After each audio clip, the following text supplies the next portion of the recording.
What's going on, guys? Welcome back to another video. Welcome to your third stimulus check update, stimulus package update, and news report for Friday, January 15th. Yesterday, we got some very good news. We finally got to see what Joe Biden was going to reveal in his COVID relief package or stimulus package. Well, this bill or this package is potentially going to be worth roughly $1.9 trillion. This package had a lot in it. Yesterday I broke it all down. I actually did two different videos yesterday. One, I did just talking about the reveal of what was in the package. The second video that I did, I referenced the package, but I also included what Joe Biden said in his speech last night. So if you didn't get a chance to watch either one of those videos, I will link both of those down in the description box below. So make sure you go and check it out. Now, let's just do a recap of what is in this package. We have $1,400 in stimulus checks. This also includes adult dependents. So right there, it's much better than that $600 stimulus check that we received the last time. We also are getting $400 in unemployment benefits for an additional 28 weeks. We are seeing $3,600 in child tax credits, as well as an additional $3,000 for children between the age of 6 and 17. We have rental and mortgage assistance. We have rental forbearance or rental assistance and a federal eviction moratorium extension through September 30th. We also have an additional mortgage forbearance program, a $15 per hour federal minimum wage, and billions going to school, states, and vaccines. Now, this $1.9 trillion stimulus package is being called the American Rescue Plan. And the overall goal with this stimulus package is actually simple. It's vaccinations. Getting the economy back open. And how do we get the economy back open? Well, right now, the Biden administration says it's by getting the American people vaccinated. That's the goal. That's the purpose behind this package. That is why there's over $400 billion going to testing and vaccinations. So, and distribution. So that is going to be key. Now, I mentioned the goal of this package for one simple reason. This plays a major part, a major role as to when we could potentially see this package get passed. Right now, some experts are saying this won't get passed for months. Others are saying this could be passed very soon. Now, I want to kind of give you insights as to why these experts are feeling both of these chances are possible, and I will give you my input at the end. Right now, Joe Biden wants Democrats to try and pass a bipartisan stimulus package and work directly with Mitch McConnell, Kevin McCarthy, and the rest of the Republicans. This means they will need to find a compromise. This will be key, and this will be difficult to compromise and negotiate this particular deal. Mitch McConnell has long said that a $500 billion stimulus package is all we need. As long as it's targeted to the right individuals and the right sectors, then we can see the economy open up. However, they passed a $900 billion stimulus package, which the American people have seen very little of, and a lot of that money has not even went out. For example, rental assistance, that $25 billion for rental assistance, that has not even been seen by a single state. So we will see what happens there. This also means that some things in this package, this $1.9 trillion package, may be excluded once it goes through the negotiation phase. And again, you need to understand something. This proposal is just that, a proposal. It's not a bill. There's nothing that can even be voted on. It's not a bill. It hasn't even been written yet. These are just, pretty much Joe Biden probably took a, little notepad, wrote some notes on it, and like, yeah, I like that. Okay, I like that too. So what they've been working on for the past week or 2 weeks or month, it's just beyond me. We were expecting a bill, not a proposal. So that is kind of a kick to the American people is, okay, so you've been working on this for 2 weeks and this is all you got? So right now, here's what we know. Republicans will not go for certain things.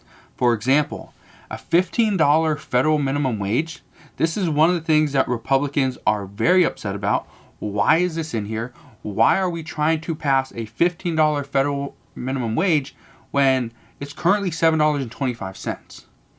How does the Biden administration expect small businesses to stay afloat and stay in business if they have to double their expenses just on payroll?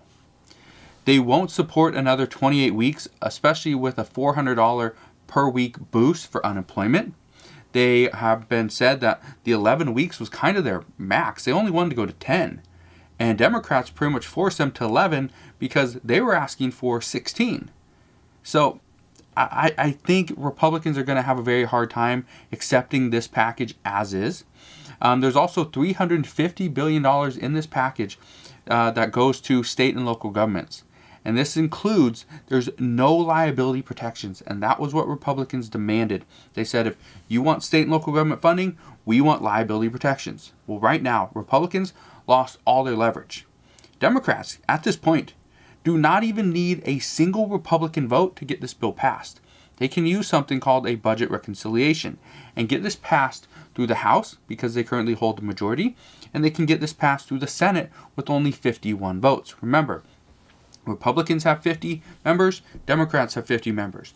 And the tiebreaker, that one vote, goes to the vice president, which in just 5 days will be Kamala Harris. The problem here is that Joe Biden wants to show the world, show the United States, that Congress is now united. And he doesn't want the first thing that he does as president to be plowing through a $1.9 trillion stimulus bill or spending bill without any input from the other party. That would look like a kind of a political nightmare, if you will. Just the optics behind it do not look great, especially for a new president. Now, many people praise Joe Biden for what he's trying to do, for this $1.9 trillion stimulus package, not going overboard with the unemployment benefits and providing $600 for a full 28 weeks, providing a complete year of rental relief or eviction protection, and also only sticking to $1,400. However, there is one person that is a little bit upset, and that is Alexandria Ocasio-Cortez, AOC. She says she's not completely happy because Joe Biden pretty much played the American people. She says she wants to see a full $2,000 stimulus check, not only $1,400. Joe Biden promised $2,000 checks when he campaigned in Georgia just over a week ago. And right now, he's not living up to that promise. On the other hand, we have Republicans who are very upset that there's a $15 federal minimum wage when businesses are still struggling.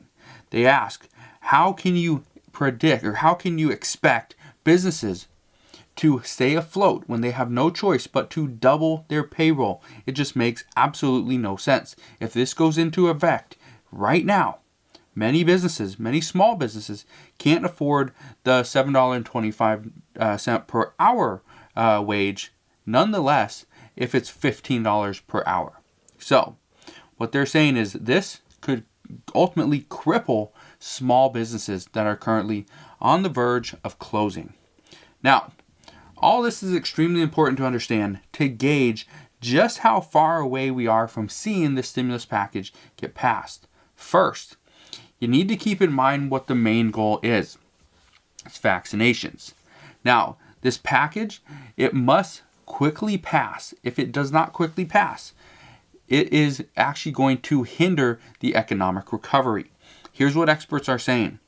That right now, this summer is the most critical time.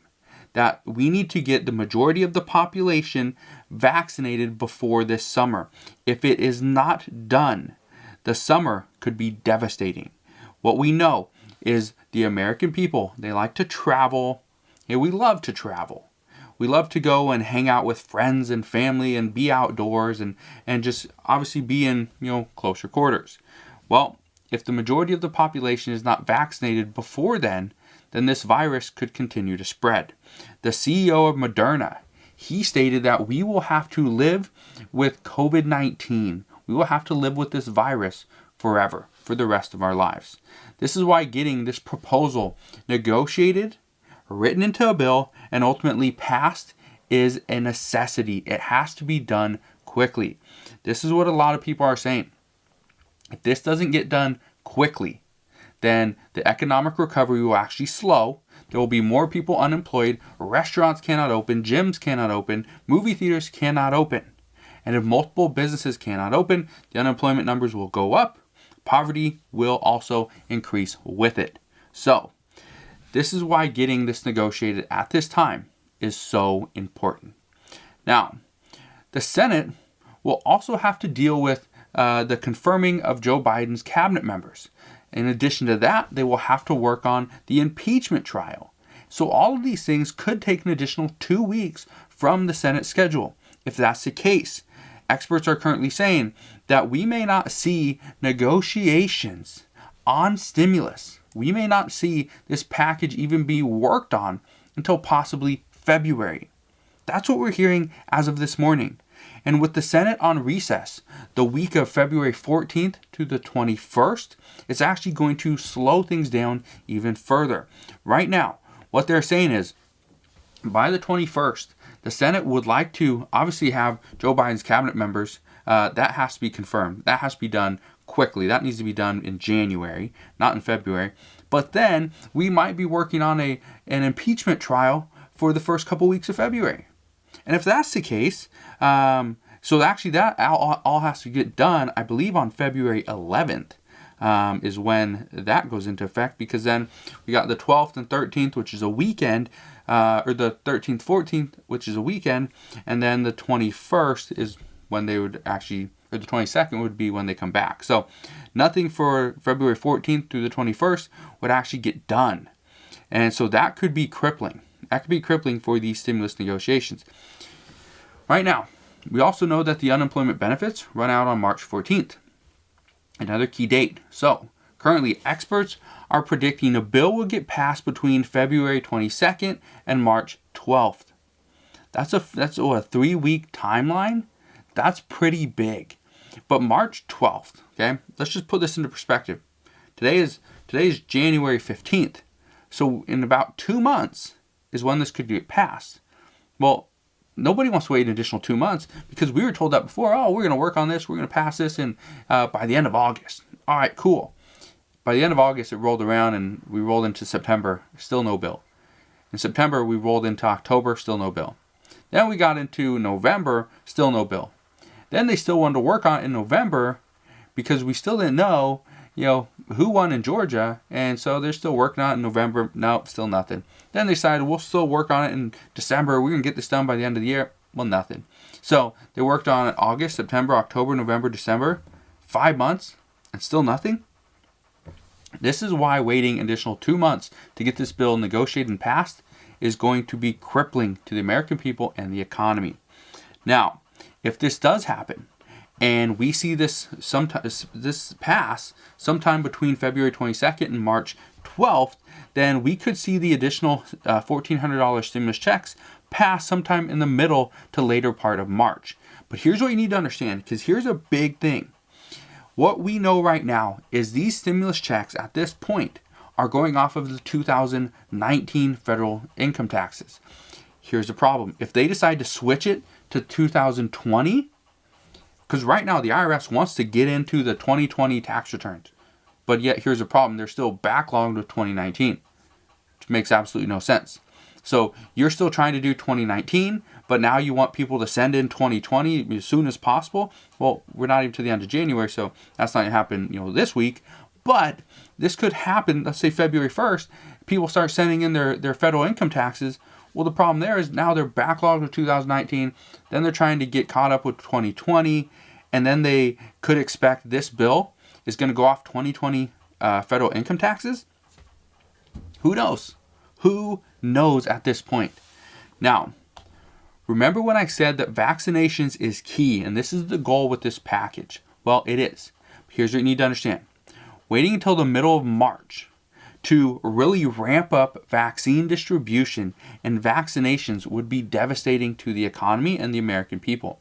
Potentially losing 6 weeks between now and let's say the middle of March, okay?